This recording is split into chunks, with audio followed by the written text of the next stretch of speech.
Jeff, what's up? It's Adam again. I've watched pretty much every video about compression on YouTube, and I'm always leaving asking more questions than when I went in. Check this out. If you have a slow attack time, it lets more of the transient get through the sound. Or acoustic guitar, same thing. If you want to really level out that sound, the pick attack, and make it much more consistent and punchy, a fast attack really works. What? Which one is it? Is the slow attack punchy or the fast attack? Number 2, what does punchy even really mean? Number 3, everyone explains ratio in the most convoluted way. I'm not here to do math, bro. I just want to jam. And number D, the compressor release. It's kind of weird. Something weird's going on with the release. We're going to work it out. After all this research, videos, forums, user manuals, I finally got it, and I've built a compressor that you can use to help explain how it works. So download it for free below and join me by following along with the examples. Do your own test with it. Let's understand compression once and for all, okay? It's even got a button right here that'll bring you back to this video if you need a refresher, and I've set up chapter markers below so you can skip to the bit that you want a refresher on. So I'm making 2 videos about compression for you. In this first one, I'm going to show you how the compressor works in the most explain like I'm 5 way possible. And in the next video, we're going to have musical fun with it. I'll show you some real world examples, like how to get that EDM pump going, how you can get your drums to pop out of a mix, and how the pros use compression to make radio ready vocals. When I was a kid, I had this friend over for a sleepover, and I was the good little Christian boy, but my friend, he was a little bit wilder, you know? And we were a good yin and yang. He proposed the insane plans, like, let's jump off the bridge into the water below, and then I tamed them down to be like, how about we just go swimming in the canal, you know? So this one night, after we've been chatting in the dark and it's been quiet for like 10 minutes, I'm lying there, falling asleep, as you did, you know, arms crossed. And he whispers in my ear, he's like, hey, want to see something cool? I open my eyes. This guy is like inches away from my face. Did I pee a little? Sure. So he turns his torch on and he starts digging through his bag, right? And he digs out this videotape. This is pre-YouTube. This is pre-DVD. I'm talking VHS. And he told me he took it from his older sister. We were both too young for scary movies, but his wild side was kind of rubbing off on me a little bit. So I agreed to sneak into the TV room with our little torches and our pajamas, and we popped the tape in. You know how jump scares in movies are really loud? Well, we did it. So we're watching this movie and it's like super quiet. Everyone's whispering. So we turn it up. Then blam! Freaking jump scare, ripped out ears, clean off our heads, and I still see that creature's face in my dreams. My mom, she flicks on the light. In retrospect, we probably shouldn't have used torches on our way down to the TV room. Freaking dead giveaway. But it turns out she knew exactly what was going on, and she was waiting for the jump scare to come in and give us a little scare of her own. It was the most immersive scare of my life. I'm kind of happy it happened before phone cameras. Otherwise, I'm sure the video of 2 kids shaking in horror would have ended up on the internet. I don't know if I'd be able to live that down, you know? But if the audio was hooked up to a compressor, none of that would have happened. I wouldn't wake up screaming well into my 30s. A compressor could have been used to turn down the volume of the loud jump scare and bring up the volume of the whispering people, right? So just kind of average it out.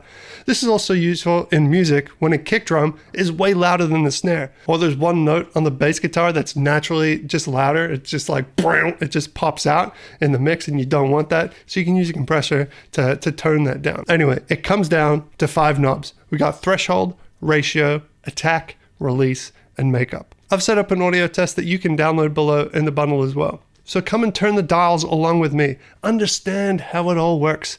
The audio is just some loud noise and then some quiet noise for reference. It doesn't sound particularly interesting, but it gets the point across. All right, here's what it looks like. I'll play it back for you real quick. It's just 2 quiet bits and then a loud bit in the middle. Okay, first knob, threshold. The threshold knob tells the compressor where you want the compression to kick in. So turn it left for quieter, turn it right for louder. If you want the whispers to be the loudest thing, set the threshold just above the loudest whisper. Everything above it will be compressed. You can see how loud you're setting the threshold by watching the needle. As soon as it moves, it means it's hit the threshold. The knob below it is ratio. And you may see people talking about 4-to-1 compression rate, 10-to-1 compression ratios, and your eyes are just freaking rolling back into your head, waiting for the sweet release of death. We're musicians, we're not engineers. So why they gotta explain it so technical when it's super easy, right? It works just like a door. Close the door, not much sound gets through. Open it up, and you hear everything that's going on in the next room. Are you watching something you shouldn't? You close the door so no one hears, right? Exactly. Watching something normal? Frickin' door wide open so you have nothing to hide. You never have and you never will because you're a pure little angel. It's your friend's fault anyway. Why should you be punished? So you turn the knob left to let a lot of sound through above the threshold and turn it right, lets a little bit through. Bada boom. It's that easy. You just use your ears. You don't have to bust out a calculator. We're musicians, man. The next knob we're going to look at is the attack knob. Attack determines how long the compressor will take to turn the sound above the threshold down to the ratio level. So turn it left means it happens real quick. Turn it right means it has a slow fade into the ratio level. I'll be covering reasons for why you would want fast or slow attack in the next video when we talk about the music and stuff, but for now, let's just understand the basics. The next knob we're looking at is the release knob. A lot of people misunderstand this one, but once you wrap your head around it, it makes perfect sense, okay? So release determines how long the compressor will take to stop compressing after the sound has dropped below the threshold.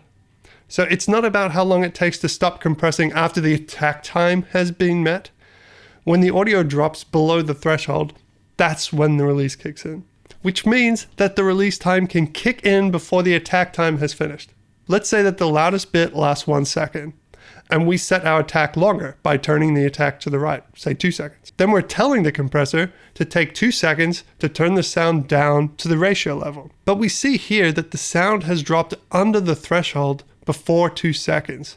So the compressor instead switches over to the release mode. It's not going to keep attacking. It says, oh, it's under the threshold? Cool. Let's release it. Note that the release is actually compressing the quieter bits. It seems wrong, it seems backwards, but that's literally how it works. If someone tells you different, well, they're just wrong, okay? Playing with the release time is how we can make the music pump and breathe, but we'll talk about that in the next video. The last knob is the makeup gain. So far we've been turning everything down, but now everything is quiet like the whisper in the movie. The makeup knob is how you turn the overall volume of everything that's left back up to a comfortable level. Now we can hear the whispers at a speaking volume, and the jump scares don't rip our ears off, but instead merely scar our young little angel minds for life, as a jump scare should.